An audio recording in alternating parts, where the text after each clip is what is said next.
Are you ready, kids? Aye, aye, Captain! I can't hear you. Aye, aye, Captain! Oh! Assalamualaikum warahmatullahi wabarakatuh. Kembali pada kajian kita hari ini, yakni membahas tentang rahasia-rahasia waktu yang pas, yang efisien untuk bersenggama, untuk berjima, kapan waktunya yang baik untuk berjima. Qala al-muallifu wa nafa'ana bihi wa bi ulumihi wa amaddana bi asrarihi wa adalina min barakatihi fid dharaini amin ya rabbal alamin.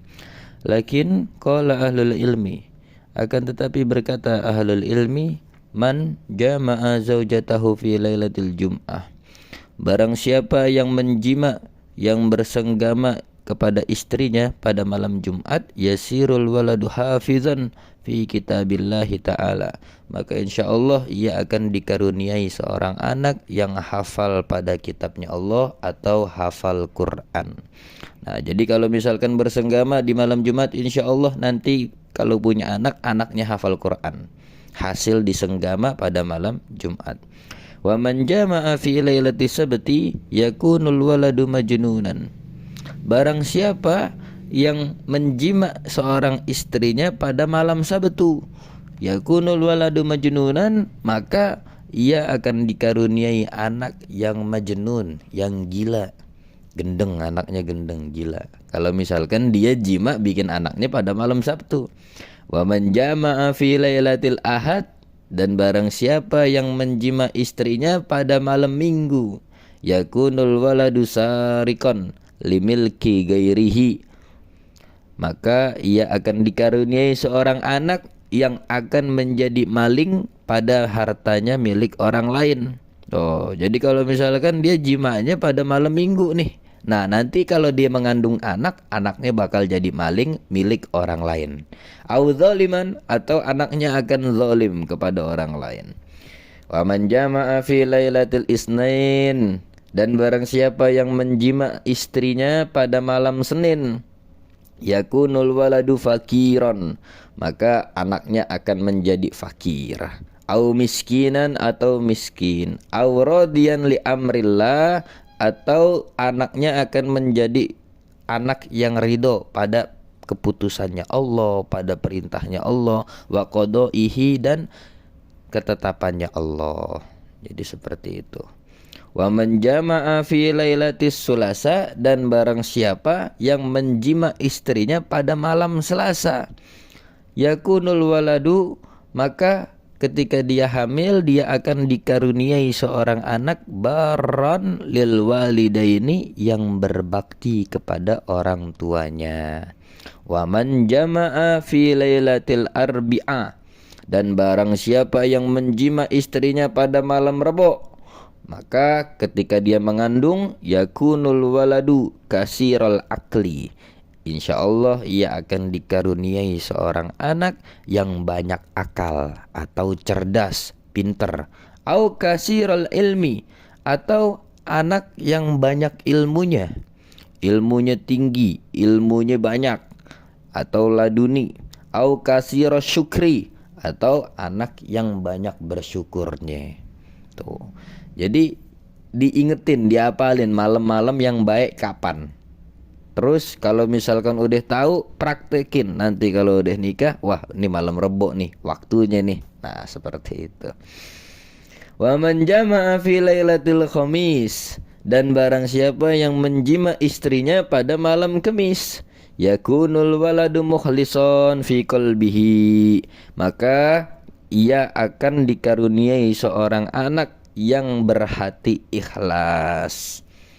Wa man jama'a fi lailatil Aid, dan barang siapa yang menjima istrinya pada malam Id, lagi malam takbiran dia jima, lagi malam takbiran orang-orang di sekelilingnya pada takbir mengumandangkan Allahu Akbar walillahil hamd, nah dia berjima, dia asik-asikan sama istrinya.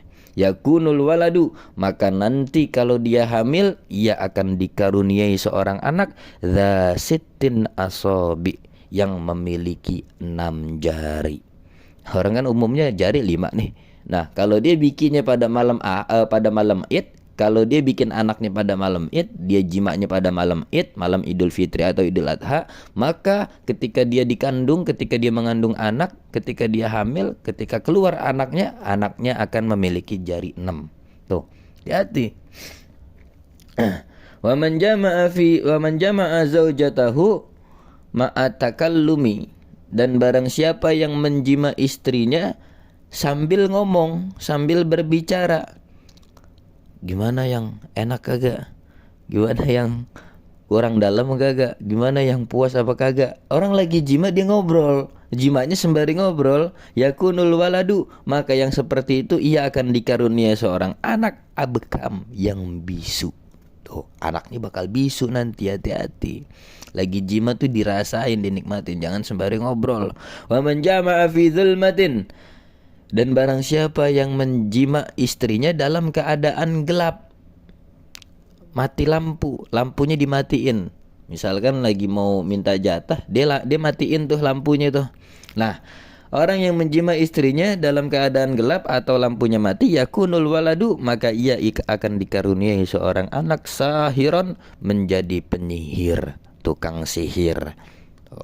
Wa man jama'a ma'a siraj, dan barang siapa yang menjima istrinya dalam keadaan lampu menyala atau dalam keadaan terang, yakunul waladu, maka ia akan dikaruniai seorang anak hasanas surah, yang ganteng. Anaknya ganteng, anaknya imut, anaknya bagus, bentuknya bagus, ganteng intinya. Pokoknya kalau misalkan pengen punya anak ganteng, putih, keren, bikin anaknya sesuai nih kitab, terutama dalam keadaan lampu yang menyala atau terang. Wa man jama'a ra'iyan auratil mar'ah, dan barang siapa yang menjima istrinya dalam keadaan melihat auratnya perempuan, auratnya istri, yakunul waladu, maka ia akan dikaruniai seorang anak a'ma, yang buta, au a'mal qalbi, atau buta hatinya, seperti itu. Wa man jama'a sa'ila zadi li safarin, dan barang siapa yang menjima istrinya karena meminta bekal untuk perjalanannya dia, misalkan kayak gini. Ya udah, malam ini kamu saya kasih jatah, tapi nanti kamu harus ngasih saya uang karena saya mau pergi ke sini.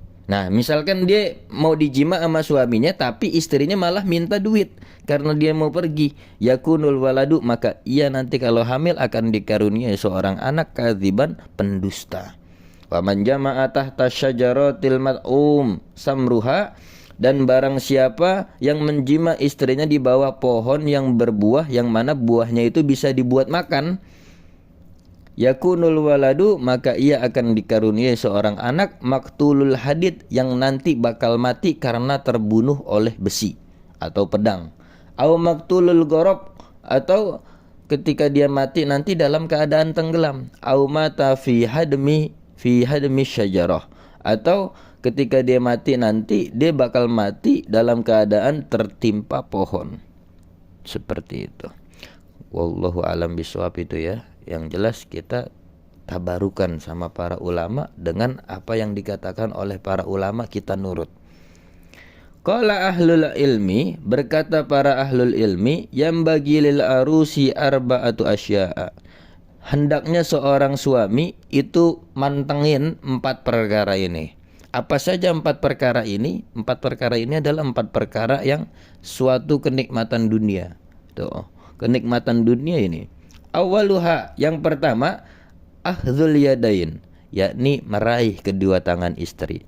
Wasaniyuha, dan yang kedua massu sadriha, yakni meremas payudara istri.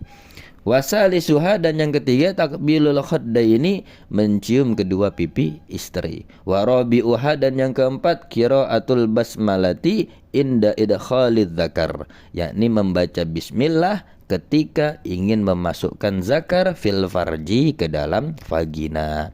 Wa qala sallallahu alaihi wasallam, dan berkata Nabi sallallahu alaihi wasallam, man jama'a zaujatahu indal haidi fa ka'annama jama'a ummahu sab'ina marrah. Allahu akbar. Ini diperhatiin ya, para lelaki, para suami diperhatiin. Barang siapa yang menjima istrinya indal haidi di ketika haid, faka'annama jama'a ummahu sab'ina marrah, maka seakan-akan dia menjima ibunya sebanyak 70 kali. Na'udzubillah. Jadi kalau emang istrinya lagi haid jangan dijima. Sabar nunggu haidnya kelar baru jima. Sebab kalau dia menjima istrinya ketika lagi haid, maka kata Rasulullah, ia seakan-akan menjima ibunya sebanyak 70 kali jima. Al hadis ini berupa hadis au kama qala atau berupa maqalah. Wallahu a'lam bishawab.